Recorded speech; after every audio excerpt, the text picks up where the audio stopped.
Amazon founder Jeff Bezos is reportedly linked to published text Lauren does messages not just about stand their beside him. affair. According to the Wall Street Journal, prosecutors say Lauren Sanchez sent her brother texts about her relationship with Bezos. The internet is in overdrive. Whispers are turning into roars. Shocking allegations are spreading like wildfire. Leaked messages, betrayals, ruthless ambition. It's all out there, or so it seems. But what's real? What's myth? And what does it truly say about us when a woman climbs to the very top of the power? Pyramid hand in hand with the richest man alive, from the moment her relationship with Amazon founder Jeff Bezos became public. Lauren Sanchez was no longer just a name. She became a symbol of power, love, controversy, and cultural obsession. What started as a romantic revelation quickly turned sour into suspicion and scandal. And somewhere in the middle, the woman herself got lost. The media forums and podcasts turned her into a character, not a person. Not Lauren, the award-winning journalist, not Lauren the helicopter pilot or entrepreneur, but a mastermind, a manipulator, a woman with a plan that began long before Bezos entered the picture. And that's where our story begins. The myth of the ruthless climber, the story, the internet, wants you to believe doesn't start with Jeff Bezos. It starts decades earlier. It starts in college at USC, where a young Lauren Sanchez studied communications and supposedly befriended another aspiring journalist. The story claims her name was Jennifer Clark, and she was smart, connected, full of potential.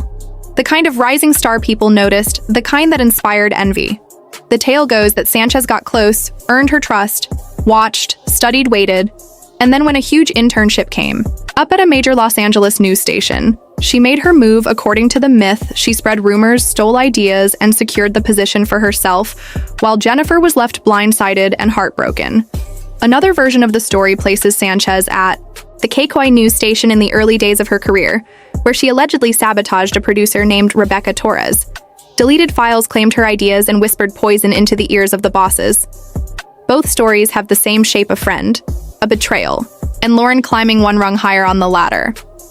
And here's the thing. None of it is real. There are no credible sources, no court filings, no interviews, no one on the record. Jennifer Clark and Rebecca Torres don't exist. Not in any verifiable way. These are digital ghost stories passed around like cautionary tales on Reddit, TikTok, and gossip blogs. But they're powerful because they feel true, and because they make the next allegations feel even more believable. They lay a foundation for doubt, suspicion, fear. Because if she'd betray a friend for an internship, the question becomes, what else would she do? And that question is where the internet's obsession truly begins. The scandal that exploded Lauren Sanchez onto the world stage was not a love story. It was a firestorm in January 2019, just one day after Jeff Bezos and his wife of 25 years, Mackenzie Scott, announced their divorce. The National Enquirer dropped a bombshell report. It was not vague. It was not subtle. It was a detailed timeline of an 8-month affair between Bezos and Sanchez, both of whom were married at the time.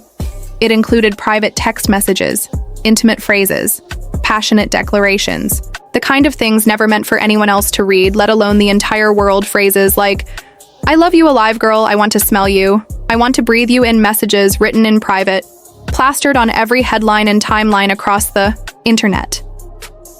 The world watched stunned as the richest man on earth was stripped of his privacy. But the real question was not what he wrote. It was how those texts got out. The answer, when it came, shocked everyone even more. The leak, the betrayal. The source was not a hacker, not a rogue journalist, not an angry ex. It was Michael Sanchez, Lauren's own brother. A Hollywood talent manager reportedly paid $200,000 by Amy, the Enquirer's parent company, for those private texts and photos. Suddenly, the story was no longer just about an affair. It was about family betrayal. It was about a brother trading blood for dollars, a sister exposed and humiliated by the person who should have protected her. Lauren Sanchez later called it one of the most painful moments of her life, a wound that could never be forgiven. Michael Sanchez, for his part, offered a different version. He claimed he was trying to control the narrative to get ahead of a story that was already coming. I said he leaked the texts to shape the scandal, not create it, and he swore he never leaked any nudes. He drew a line in the sand, but the internet did not care. The damage was done. And then came the second, darker theory, one that still echoes in shadowy corners of the web. What if Lauren Sanchez was not the victim? What if she was the mastermind? The idea spread like wildfire. What if she sent the text to her brother on purpose? What if this was the plan all along? The theory goes like this. Bezos was famously private, famously married, a man unlikely to blow up his life without pressure. A public scandal, some say, was the only way to force his hand to destroy the bridge back to Mackenzie and build a new path with Lauren. It was high risk, high reward. Leak the affair. Make it impossible for Bezos to turn back. Let the media do the rest and come out holding the crown. Some believed Michael Sanchez was just the fall guy. A pawn, a brother who took the heat while Lauren got exactly what she wanted: a new life, a new future with a man whose power was unmatched in the modern world, and the timing only added fuel to the fire. Because just months after the scandal, Bezos and Mackenzie finalized their divorce, and then slowly, quietly, Lauren Sanchez stepped further into Bezos' world, from private yacht appearances to power couple interviews. Their relationship became official, public, even celebrated. But that question, who benefited, never really went away. And in the vacuum of truth, the internet filled the silence with speculation, with theories, with content. The truth was buried under layers of clicks and views, and then came a storm even wilder. The $5 billion lawsuit in 2025, YouTube exploded with a story that gripped millions. Podcasts, TikToks, entire channels dedicated to it. The claim: Bezos had filed a sealed lawsuit against Sanchez, accusing her of leaking secrets, of betrayal, of violating ironclad prenup agreements. The numbers were enormous. $5 billion. The headlines were juicy. The betrayal was cinematic. The allegations specific. They said Bezos had been documenting her every move, collecting receipts, saving texts that he suspected she was leaking sensitive business information to Hollywood insiders, using pillow talk to gain leverage in LA circles. Even that she was trying to shape media narratives using his connections. It was perfect for content creators: betrayal, manipulation, revenge. The richest man on earth striking back after realizing he had been used. They said Lauren was blindsided, abandoned, cast out of the inner circle, her Hollywood friends evaporating overnight, and in the end, according to these videos, the court ruled in Bezos' favor and Lauren was left with nothing: no fortune, no protection, no reputation. They said she fled the country embarrassed and broken. It had everything: a rise and fall. A mastermind exposed, a marriage destroyed, and justice served. Except there was one tiny, inconvenient truth. It was all fake. No legal records, no court filings, no journalist from any reputable outlet could find a trace of the case. Not in California, not in New York. Nowhere, no legal statements, no lawyer names, no docket numbers. The entire lawsuit was a digital mirage. Yet people believed it because it fit the story they already wanted to be true. The story of a woman who played the long game and lost big.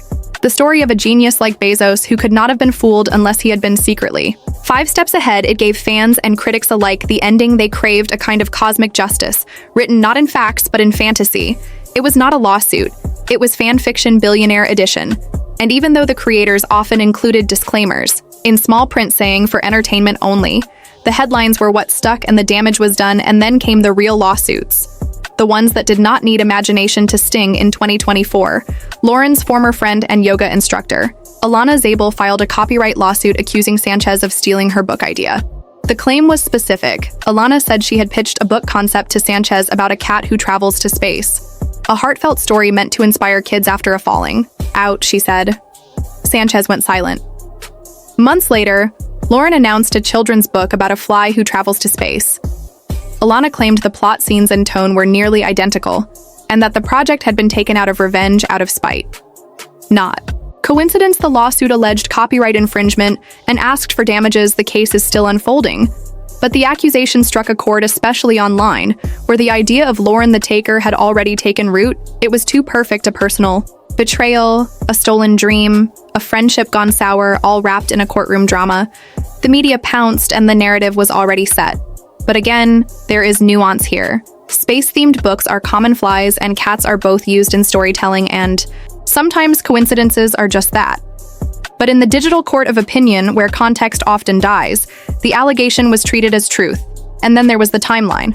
Critics pointed out that Sanchez finalized her divorce with Patrick Whitesell in October 2019, and that her marriage to Bezos happened in June 2025, just after the alleged end of spousal support payments from Whitesell. The theory was simple: she timed everything to maximize her financial position. One divorce ends. The payments stop, and boom, a new marriage begins with a new billionaire partner. Some called it genius, others called it cold. But either way, it fed the narrative of Lauren Sanchez, the planner, the strategist, the woman who always knew what she was doing and always landed on top, even without proof. The speculation spread like wildfire because it fit the frame. People had already hung on her a frame built by myth, betrayal, fantasy, and folklore. And yet in all this noise, in all these accusations, something important gets lost. Who is Lauren Sanchez really is? She a heartless social climber? Or is she simply a woman who loved the wrong person at the wrong time and paid the price for that love in the cruelest, most public way possible? Maybe the better question is not what did she do, but why do we need her to be a villain? What do we gain by tearing her down? What truth are we hiding from when we fixate on hers? And in this world of digital storytelling, of weaponized rumor and monetized speculation, the real casualty might not be Lauren Sanchez. It might be the truth itself. The wedding was perfect on the surface. It was the kind of event most people only see in movies held in Venice, a city built on water and illusion. Jeff Bezos and Lauren Sanchez sealed their union in what tabloids called the Billionaire wedding. Of the decade, the photos were stunning, the fashion impeccable, the guest list glittering with celebrities, politicians, tech moguls, royalty. Even the way the light hit the water looked curated. It was a love story reborn after scandal, after betrayal. After everything but beneath the shimmer, another conversation was rising. One not about beauty, but about hypocrisy, about power and timing and narrative control. Critics pointed out that the wedding was more than a celebration. It was a coronation. For Lauren Sanchez, the woman who had been dragged through the mud for years was now stepping into a role that came with not just love, but unimaginable access, wealth, and influence. Some people could not accept that they said she did not earn it. They said she stole it. And suddenly the wedding became the next exhibit in the case against her. They looked at her dress, her speech, her silence, and they saw strategy, not sincerity, when the couple donated millions to Italian cultural institutions. After the ceremony, the headline said philanthropy. The internet said image laundering. When Sanchez smiled at the cameras, people said she was broadcasting victory, not joy, and the questions grew louder. Was this a love story or the final move in a long game? The critics said it was all too perfect. The timing, the optics, the narrative arc. A former mistress, now a global partner, a woman once whispered about, now commanding rooms full of presidents and prime ministers, and yet no one could prove anything. No one could point to a document, a decision, a dollar sign, and say yes. Here is the evidence of the manipulation. It was all interpretation, all theory. But that did not matter, because the story had already been written in the minds of those who never wanted to believe the romance was real. And as the wedding faded from headlines, a new campaign emerged. And it was not just about Lauren Sanchez, the person. It was about Lauren Sanchez, the brand. And that takes us to the final transformation, Claim 6. The digital rebirth while the world debated her intentions. Lauren was quietly doing something else. She was rebuilding. Not her relationship, not her marriage, not her image, her infrastructure. She started posting more carefully, more intentionally. Her captions had warmth, purpose, a dash of humility gone. Were the blurry party shots, the candid gossip bait in their place, came well-lit photos of charity events, family time, inspiring quotes, travel moments that felt curated but also oddly human. She started launching projects, not flashy products or businesses, but causes sustainability. Climate storytelling, women in aviation. The Lauren of the headlines was being replaced by the Lauren of the algorithm, a woman of purpose, of reinvention. The Fly Who Flew to Space became more than a children's book. It became a symbol of her narrative, lift off a message that she was no longer chasing someone else's dreams, but crafting her own trajectory, and social media followed suit. Slowly the comment sections softened the engagement. Climbed influencers who once ignored her, now tagged her, praised her, quoted her. She collaborated with foundations, appeared at summits, spoke on panels. The same internet that once tried to tear her down was now part of her rebuilding process, and that is the most unsettling part. Not that she manipulated people, not that she schemed, but that maybe she adapted, she learned, she evolved, and that terrifies people more than anything, because the real reason so many still doubt her is not because she married a billionaire, or because of what her brother did, or what some podcast said. It is because she is still standing, she did not crumble, she did not disappear, she did not retreat into shame, she doubled. Down she leaned in. She took the chaos and turned it into content. And for some, that is unforgivable because in a culture that still fears powerful women, the ultimate sin is not ambition, it is survival. Lauren Sanchez became a mirror for everything. The internet loves and hates about modern womanhood, beauty, power, reinvention, and most of all, control. She is the woman people love to dissect but rarely understand. The truth is maybe she is not a villain or a victim, maybe she is not a mastermind. Or a pawn, maybe she is all of it or none of it. Maybe what scares us the most is that she might just be human flawed, brilliant, bold, resilient, and still rewriting the story in real time. In the end, this is not just about Lauren Sanchez, it is about the stories we build, the myths we buy, and the women we choose to believe or burn. Maybe the real question is not did she climb too high too fast, but why are we so afraid when she does? What if the real story was never about Lauren Sanchez? What if it was always about us? About what we choose to believe about the kind of woman we are told to admire and the kind we are told to fear. Because the deeper you go into this digital rabbit hole, the clearer it becomes. This was never just a scandal. It was a mirror, a reflection of a culture obsessed with perfection and terrified of power, especially when it wears heels and lip gloss. The internet built a narrative not from facts, but from feelings, from discomfort, with ambition, from suspicion of beauty, from a hunger to see someone fall. And the moment Lauren Sanchez became attached to Jeff Bezos, the most powerful man in the world, she also became something else. A test. A story. A symbol people projected onto her. Every fear they had about manipulation, about betrayal, about love and control and money. The truth is, she was never just dating a billionaire. She was dancing with an idea, the idea that a woman could want more and take it and not apologize. And the world was not ready for that. So it wrote its own story, one that felt safer, more familiar, a story where she was the villain, the plot twist, the woman who couldn't possibly have gotten here on merit or timing, or chemistry.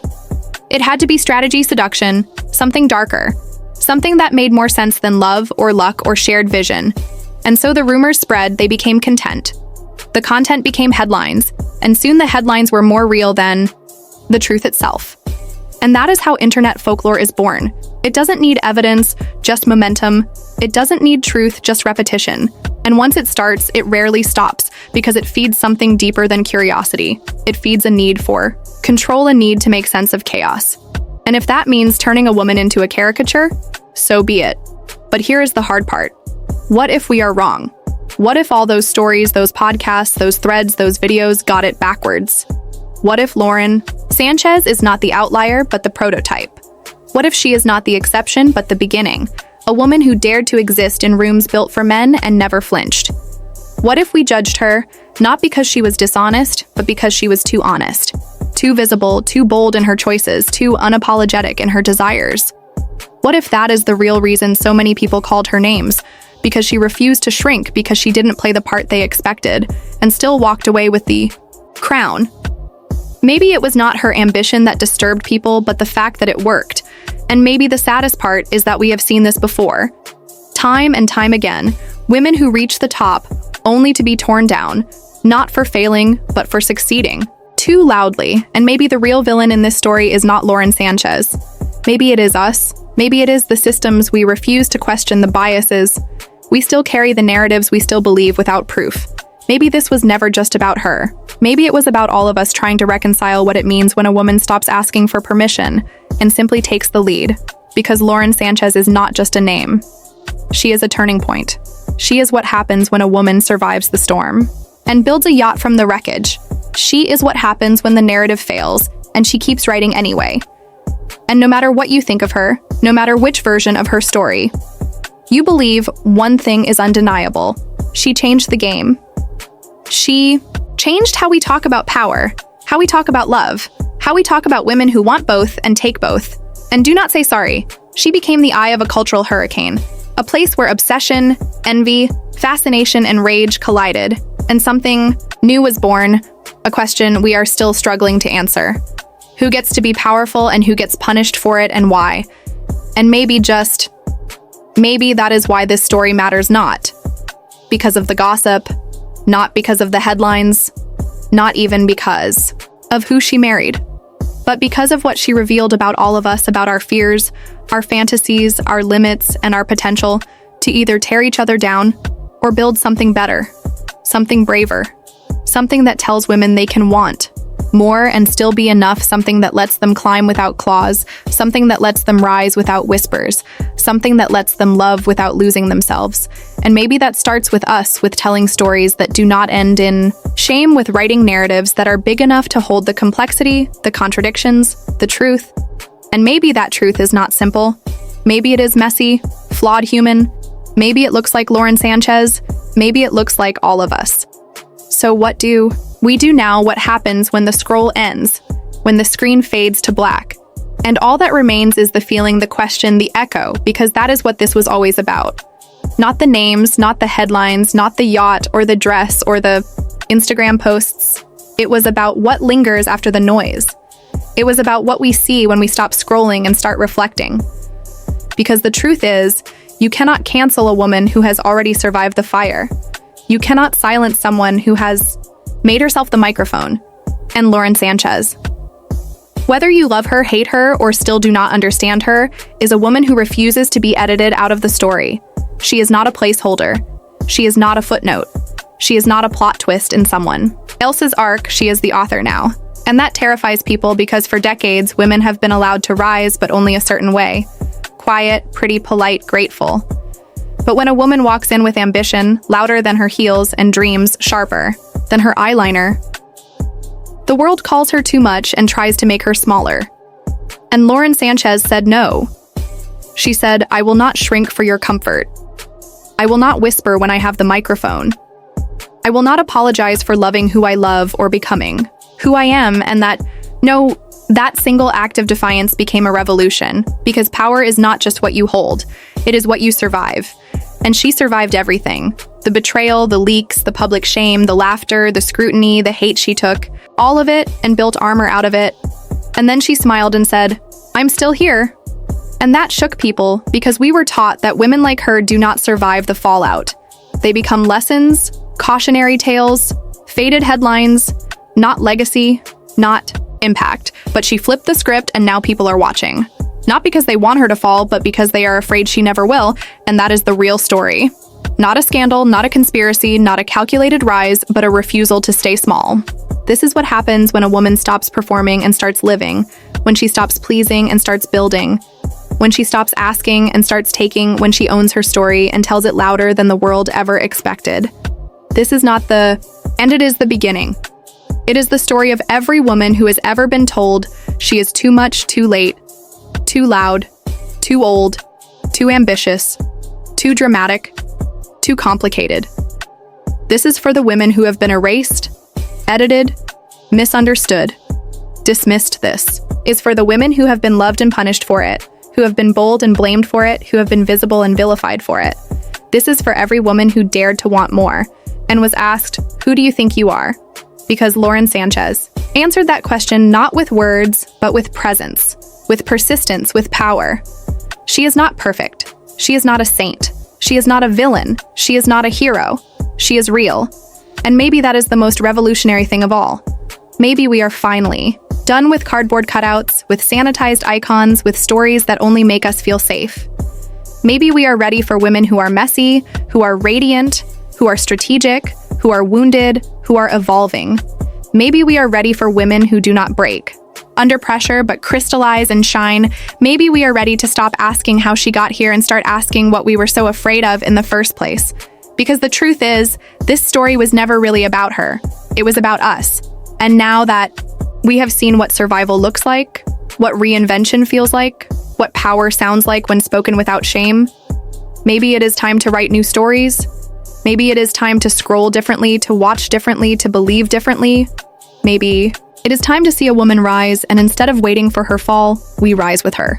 This video covers legal allegations in a news context. All claims are from official filings and no guilt is implied until proven in court. Please keep all discussions respectful. Allegations are not facts until proven in court.